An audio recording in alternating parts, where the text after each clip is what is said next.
T800 Model 101.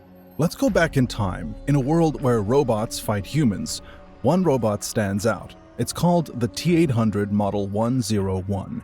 This robot is strong, smart, and looks like a real person. Sounds intimidating? Well, it's also kinda cool. The T800 has a metal body under its skin. This metal part is called the endoskeleton. It makes the robot super strong. Over the metal, there is real human skin. This skin helps it hide in plain sight. It can look like anyone, even your neighbor. So why Model 101? Let's clear the confusion. The T800 is the robot's metal body. Model 101 is the skin, or how it looks. When both are put together, you get a killer robot that looks like a real person. All Model 101 robots look exactly like Arnold Schwarzenegger. That's why he plays the Terminator in the movies. Going deeper into it, in Terminator 1, people call him Model 101, but in Terminator 2, he's called the T800. They're both correct. You need both the metal inside and the skin outside to make the full robot. Together, they become the perfect killing machine. But here's a fun fact. The face for Model 101 was based on a real person. His name was Dieter von Rossbach. He was a government agent. Later, another version was based on a man named William Candy. In the movie, he was scanned by a company called Cyber Research Systems. Let's jump to T2. In Terminator 2 Judgment Day, the same robot was sent back, but this time it wasn't there to kill, it was there to protect John Connor. He became John's father figure. This was when fans truly fell in love with the T800 Model 101. Then came the later films. In Terminator Dark Fate, the same model shows up again. He's older now, with more life experience, but his body is still tough and his mind has grown. He's still the Model 101, still the same face. So remember, the T800 is the metal, Model 101 is the skin. Together, they make one of the most famous robots in movie history. He might look human, but underneath, he's pure machine. And that's what makes the T800 Model 101 so amazing. Reprogrammed T800. In the Terminator, the T800 was a robot sent to destroy, but in later movies, something amazing happened. The humans changed it. They reprogrammed the T800 to protect instead of kill. This turned a dangerous killing machine into a life-saving hero. So what changed? In the first movie, the T800 came to kill Sarah Connor. She was going to have a son named John, who would lead the humans in a war against the machines. The future robots wanted to stop that. But in the second movie, humans sent their own Terminator. It was the same T800 model, but this time it was reprogrammed to save John. But how did they do it? This is where it gets interesting. In the comics, Terminator 3 Before the Rise, we get the full story. The human resistance had one job: capture a Terminator. That was hard, but they did it. Then they brought it to the base to reprogram it. Now comes the clever part. The resistance didn't just press buttons and flip levers. Instead, they put the T800 in special training. They showed it videos and simulations. It watched people live their normal lives around the world before the world ended. The robot was told, "You'll be here to save lives." Day by day, it went through more tests. At first, the T800 refused to fight other machines. It didn't see the point. But after enough training, it understood. To protect people, it had to stop the other Terminators. Slowly but surely, this wasn't just programming, it was learning. The T800 didn't just follow orders, it made a choice. It chose to protect people. That's what made it special. It became more than a machine. It became a hero. Here came the big moment. Once the T800 agreed to save lives, the mission could begin. The humans sent it back in time to protect John Connor, and just like that, the world had a new kind of hero. The T800 didn't just change sides, it learned, it changed, it became something more.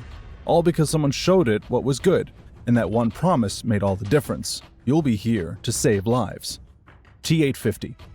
The T850 is a newer and stronger version of the T800. It was built by Skynet to fight better and last longer. This model showed up in Terminator 3 Rise of the Machines and was full of upgrades. Let's start with the skin. The T850 has special skin that's easier to remove than the T800's. That means it can fix itself faster. There's a hidden button on its neck. When pressed, the head leans over and the skin can be peeled back easily. This helps when the robot needs repairs. Next up is power. The T800 used nuclear energy, but not the T850. It runs on 2 hydrogen fuel cells. These are cleaner and last longer. Even if it loses one, it can still work just fine with the other. Now let's talk strength. The T850 is made from pure titanium alloy. That's a super tough metal. It can take a hit from a plasma cannon and still keep going. In battle, it has a feature like robot adrenaline. Its circuits get pumped up, and it fights even harder. Here's something smart. The T-850 knows how to shut itself down and reboot. That means if something goes wrong, it can reset and keep going. It even protects its important parts during electric attacks. Smart and strong, right? Moving on to brain power. This model isn't just tough, it's clever too. The T-850 has files on human feelings, animal sounds, music, and more. It uses this to blend in with people or trick enemies. It can also build 3D maps of buildings using sensors and sounds. Pretty high-tech stuff. What about its personality? Even though it looks like the T-800, the T-850 acts differently. It doesn't joke around much. It likes to follow the rules, but can make its own choices too. At one point, it even goes against orders to protect someone. A quick peek at history. In the future war, John Connor and Kate Connor found a T-850 and reprogrammed it. They sent it back to help in 2004. The same Terminator helped fight Skynet and save the day. In the end, the T-850 is not just a robot, it's a smarter, tougher version of the old model, built to survive, made to protect, and always ready to fight for what's right. T-800 prototype.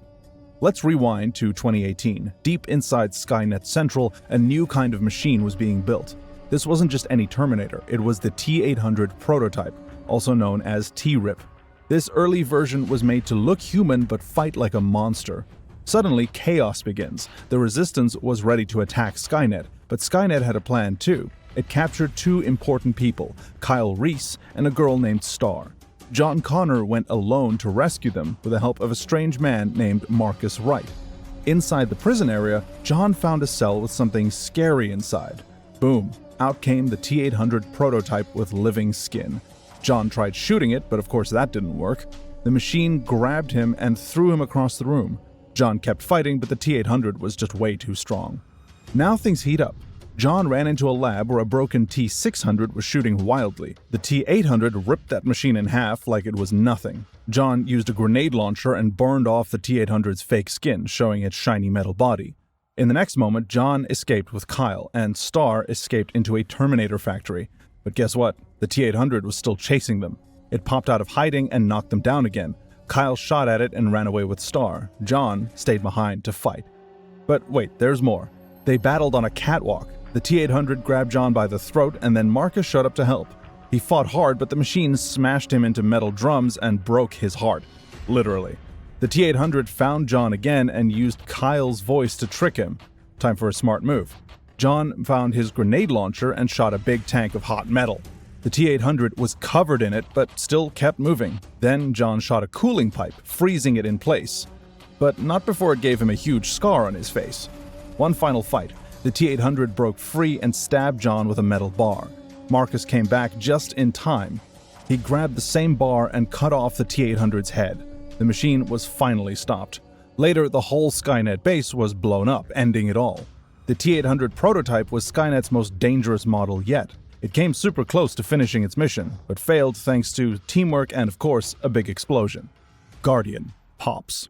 In Terminator Genesis, there's a special Terminator. He's not like the others. This one is called Guardian, but Sarah Connor lovingly calls him Pops. He looks just like Arnold Schwarzenegger, but unlike normal Terminators, Pops doesn't kill humans, he protects them. Back in the beginning, nobody knows who reprogrammed him, not even Pops. That part of his memory was deleted. But what we do know is that he was sent back to the year 1973. His mission? Protect a little girl named Sarah Connor. Things got crazy when Skynet sent a T-1000 to kill young Sarah.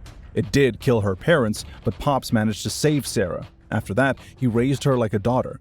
She taught him how to act human. He taught her how to fight. They became a team.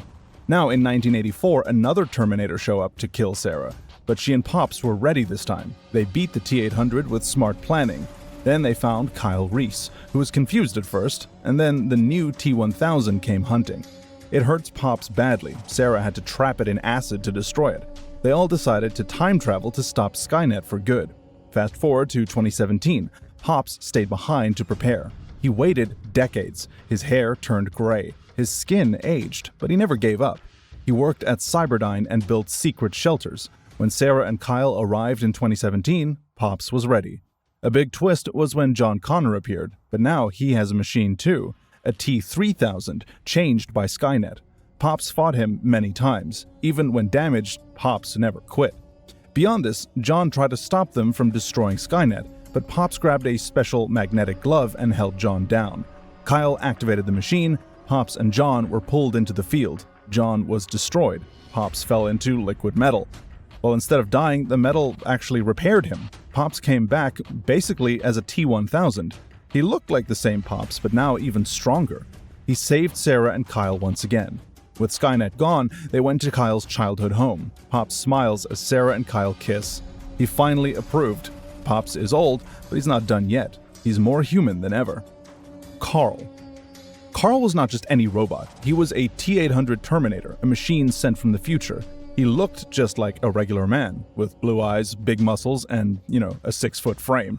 But deep inside, he was made of metal, built to destroy. His mission was to kill John Connor, the boy who would lead humans against machines one day. Carl killed John Connor. That was the moment everything changed. But then, something odd happened. After his mission was done, Carl didn't know what to do. He started to live like a human. He saved a woman named Alicia and her son.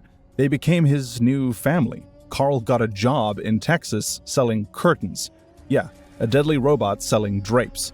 He even joked about colors and patterns. Time to get serious. Carl secretly sent Sarah messages about other Terminators appearing. He didn't tell her it was him, though. He wanted to help her without hurting her more. He even collected weapons to protect his family if the world were to ever fall apart. Years later, in 2020, Sarah, Danny Ramos, and Grace found Carl again. Danny was now the target of a new Terminator called Rev 9. At first, Sarah wanted to destroy Carl, but he told her he changed. He felt bad for killing John. He wanted to help. Here comes the action. Carl joined the fight against Rev 9. They planned a huge, convoluted trap. Carl helped train Danny to shoot. They fought in planes, in the air, and even underwater. Carl was strong. He lost his hand and his leg and kept fighting. Let's finish the story. In the end, Carl and the others pushed Rev 9 into a massive machine. Carl held him in place while the energy device exploded. Carl was destroyed, but before he died, he said, "For John." Carl started out as a killer, but became something far more. He learned about feelings, family, and even regret. He may have been a machine, but in the end, Carl may have been more human than most. And those are all the Arnold Terminators. What are your thoughts? Which one's your favorite, and which timeline makes the least sense to you? Let us know your thoughts in the comments below, and don't forget to hit that subscribe button so you don't miss these deep dives and strange lore. See you in the next video.